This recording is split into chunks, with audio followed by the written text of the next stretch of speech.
Interview and job search strategies at work, episode 24. So I just got done with an interview. It was a project manager interview. Pretty good, I guess, I assume. At any rate, so one of the questions they asked me was, so why do you want to be a program manager, right? And I said, well, I don't view it as how I view program management is more of a leadership role, program, you're leading the program versus managing the program. So I rely on my fellow people to give me the best possible solution to succeed, or the best possible knowledge to succeed, because I work for them. They don't work for me. That's how it works. And I told them basically, and I also told them exactly the same information I talked about on episode 18. Exactly the same thing. And the other thing I mentioned was this, because they asked, how would you, deal with an employee or like a bad apple, basically, right? Maybe the company's not right for that person. Who knows? So I gave them a scenario like this, and it went like this. It said, you're in a meeting room, and it's critical that everybody in the meeting room gives you their input so that you can make a decision, just like any other company, really. And it's a way forward, because after all, they're going to be one doing the work. It's not going to be me doing the work. It'll be them doing the work. So they have to believe it. They have to buy into the solution that they're giving, right? And after the fact, so everybody, provides their input, right? Except like one or two persons. But there's always one person, usually, not always, but in this case, there's one person that doesn't agree with it. So what they do is they try to undermine you by chitter-chatter or, talking to other employees, about the solution that they have, but they didn't actually say anything during the meeting. And the only way you're going to hear that type of conversation happen between coworkers is that if you trust your coworkers and they feel that they trust you, and an open conversation type, meaning you just have someone just freely volunteers this information to you. So what you can do in that case is you call another meeting, or you just maybe email everyone, and you just make sure that, okay, this is the direction we're going to go. Okay, so who wants to do what? Who's tasked to what? Before we, maybe it's an email, maybe you have a follow-up meeting to it, and you just make sure everybody in the office knows that this is their task. This is their portion of the solution you're doing. Because if you don't, there's no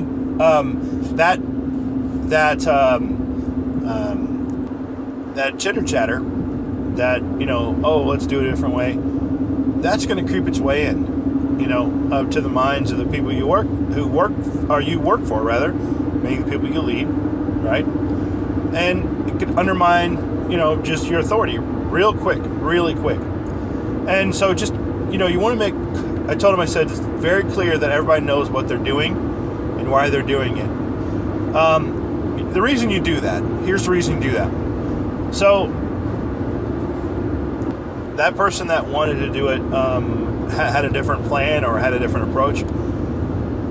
By tasking them, or giving them a specific task or assigning a task to them, it gives them ownership of it. So a lot of times, you think it's a problem, meaning, you're a leader or whatever, and you think, oh, this person's undermining authority, which may be the case. But a lot of times they just want their own brand on it. They want to know, like, hey, can I just put my own name on this? I want it to be mine. I want to give my own personality to it. And if that's not the case, then of course, you can approach it a different way. But most likely that's the cause. That person just wants to have. I just want to I want it to be mine.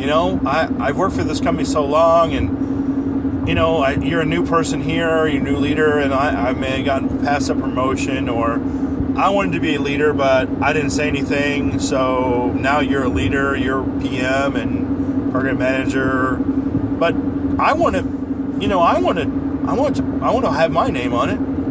So what you're doing is you're giving that person they're getting the feeling like, wow, I have my own. Wow, you're giving me like my own like project, basically. My own little task to do. It's how I want to do it. Wow, I'm not being told what to do. You're giving me leeway to do it. Like, wow, look, job is a job, right? And if they're not doing a good job, if you're good, you have a good team, and you believe in your team and trust your team's gonna troubleshoot, or whatever the term is, the other coworkers. If you have an open and fair and trustworthy team, and they trust you and you trust them, they're gonna discipline their own. Basically, they're gonna make sure that person, they're gonna talk to that person. Hey, listen, this person's not doing. The leader here, the PM's not. He's not trying to undermine everybody. He's just trying to make it. He or she's trying to make it better. We're trying to work as a team. And by you giving them leeway, the team, to do it kind of their own way a little bit, and of course you just, all you have to do is just take the project or whatever you're doing and just cut up in little pieces and hand it to them. Of course, you're responsible, right, as a program manager, for getting it done. That's 100% on that deal. If it fails, then okay, you failed, right? But that's just how it is, right? But by you breaking it up and then giving it to other people, do they feel ownership of it? Wow, I feel ownership. Wow.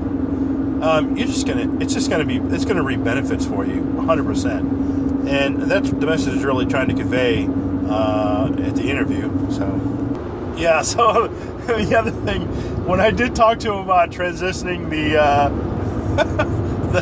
the company, my team, basically, who I'd be leading, basically, into remote work, their eyebrows kind of like went up a little bit, like okay, whatever. I don't think these companies understand that people don't want to work in the office, man. And if you own a company, you have, if somebody works from home, right, you have all that square footage in their house that you can account for. You can scale that work from home space really quickly if needed, meaning give them a laptop, give them a desktop. You can even, I think it's going to happen in the future is you're going to see companies start to sell these, they're almost like partitions, basically, for work from home. They're going to call them work from home partitions. You can put them up in your house, and they provide somewhat of a sound barrier for you, when you're working from home, so that you can, have office calls or whatever. I really think that's coming, truth be told. I really do. Yeah. Versus like you're in a company and, you're, I don't know, let's say, gosh, $5,000 a month for the rental of the property. And it holds, I don't know, 50 people, something like that. So that's 50 people in the office 5 days a week, right? Means every individual person has to get up, go to the office, wake up at 6 or 7 or whatever the time. They go to office, they work. You have power, you have to pay for. You have internet, you have to pay for. Well, that's nominal because you can just break it up if you want to.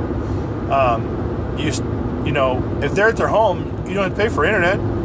You just have to make sure that they have a VPN. So you have a VPN installed in your company network. Of course, I didn't tell them all this stuff. I didn't want them. I didn't tell them like I didn't break it down for them in that regard. I just mentioned to them that I want to take the team and move them and transition them to work from home. That's as far as I went with that, really. But if you're a company, and you can see the value in it, really, you can. When you start a company, you don't have to have a building. You can do it with a UPS store box or a PO box. That's an address. And you can work from home. You have your... Matter of fact, I'm going to do a podcast about that, actually. I'm going to do a podcast about actually just explaining how you can have a company for super cheap and it's legit. Yeah. So, okay, this wraps up this podcast. Thanks, everybody, for viewing this, and have a great day.